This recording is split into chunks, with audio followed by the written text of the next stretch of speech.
Once upon a time, in a grand mansion that seemed to touch the skies, lived a wealthy man who had everything a person could desire: gold, diamonds, land, and businesses that stretched across the country. Yet, for all his power and fortune, the millionaire carried a pain that wealth could never heal. His only son, a boy of 12, had never spoken a single word since birth. Doctors from the most renowned hospitals were called, specialists flew in from foreign lands, priests and healers were summoned, but none of them succeeded.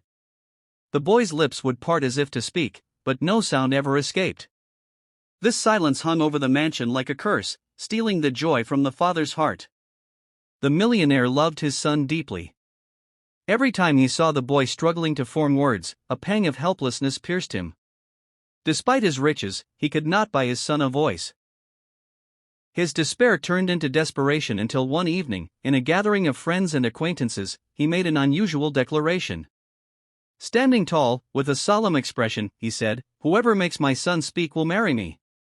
If it is a woman, she shall become my wife. If it is a man, he shall inherit half of my fortune." The room gasped at such words. Everyone knew the millionaire could have chosen any bride, any alliance, but his pain had made him willing to risk everything for the sake of his son's voice. Soon, word of his promise spread like wildfire. Wealthy women, noble families, and even ordinary folk began arriving at the mansion, each claiming they had a way to make the boy speak. Some tried to make him laugh with clowns and jesters.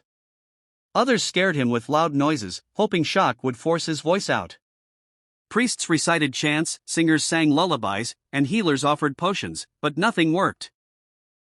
The boy would simply stare with wide eyes, his lips trembling but soundless.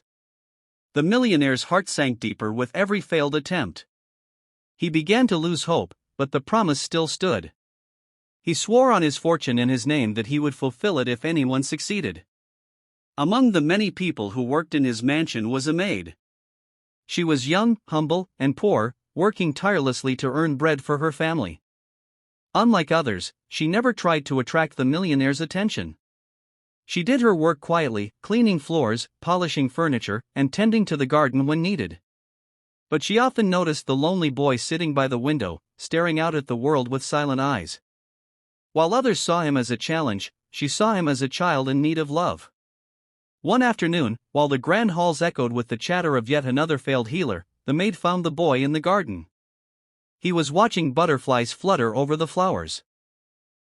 She approached him gently, not with the air of someone trying to fix him, but with kindness. Sitting beside him, she whispered softly, "Do you like them?" The boy turned his head, his eyes wide. He didn't respond, but his lips curved faintly, almost like a smile. That was the first time anyone had seen such warmth on his face. Day after day, the maid began to spend a little more time with him. She never pressured him to speak. Instead, she told him stories, simple tales of animals, of hard-working people, of kindness and hope. Sometimes she would sing songs while doing her chores, and the boy would listen silently. Other times she drew little shapes in the sand, and he copied them with his tiny hands. Slowly, a bond formed. The millionaire noticed this unusual connection. Though skeptical, he allowed it to continue, for it was the first time his son seemed truly alive. The boy began laughing softly, not with words, but with expressions that brightened the mansion.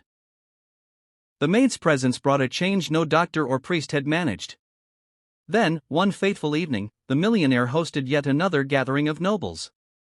He was weary of disappointment, but his promise had bound him. The boy, as always, sat quietly by his side. The maid, carrying a tray of drinks, noticed the boy's restless eyes darting across the room. Something seemed to trouble him. She quietly knelt beside him and whispered, "Don't be afraid. I'm here." The boy's eyes locked onto hers. For a moment, the room disappeared. Then, with trembling lips and a shaky breath, he whispered his very first word, "Mama." The hall fell silent. Glasses froze midair. The millionaire dropped his cup, his eyes widening in disbelief. His son had spoken clear, fragile, but unmistakably real. Tears filled his eyes as he embraced the boy, unable to contain his joy. my son can speak," he shouted, his voice breaking with overwhelming relief. All eyes turned to the maid, for it was her presence that had unlocked the boy's voice. The millionaire remembered his vow, a promise spoken from the depths of his despair: "Whoever makes my son speak will marry me." And so, in front of everyone, he declared, "It was she, the maid. She has done what none of you could. She shall be my wife." Gasps echoed in the hall. Nobles whispered in shock. How could a humble maid marry a millionaire? Many tried to protest, claiming it was a disgrace, but the millionaire silenced them with a single glance. "I gave my word," he said firmly. "And today, that word becomes my honor." The maid, however, was overwhelmed. She never sought wealth, nor did she dream of marrying a man of such status. Tears filled her eyes as she said softly, "Sir, I only wish to help your son. I never thought of reward." But the millionaire, holding his son close, replied, "It is not wealth I offer you, it is gratitude, respect, and a place beside us. You brought life to my child's world, and in doing so, you brought life back to mine." Days turned into weeks, and the mansion that once echoed with silence now rang with laughter. The boy, encouraged by the maid's gentle care, began learning more words, slowly but steadily. The millionaire, true to his promise, married her, not as a symbol of obligation, but as a recognition of love and sacrifice. She treated the boy as her own child, nurturing him with patience and devotion. The townsfolk, once doubtful, came to admire her. They realized that true nobility lies not in riches but in compassion. The millionaire himself changed. No longer was he a man consumed by wealth and status, he became a husband and a father who valued love above all else. The story of the maid who made the millionaire's son speak spread far and wide, inspiring countless hearts. It became a tale whispered in villages, written in newspapers, and remembered as proof that kindness can achieve what power cannot. In the end, it wasn't wealth, fame, or science that gave the boy his voice. It was love, the simplest, most powerful force in the world. And the maid, once invisible among the grand halls of the mansion, became the very soul of its happiness. For some, this was just a story of a vow fulfilled. But for those who truly understood, it was a reminder that miracles do not always come from grand gestures. Sometimes, they are born from quiet kindness, from patience, from a heart that sees beyond silence. And so, the mansion that once stood as a symbol of riches became a home filled with warmth.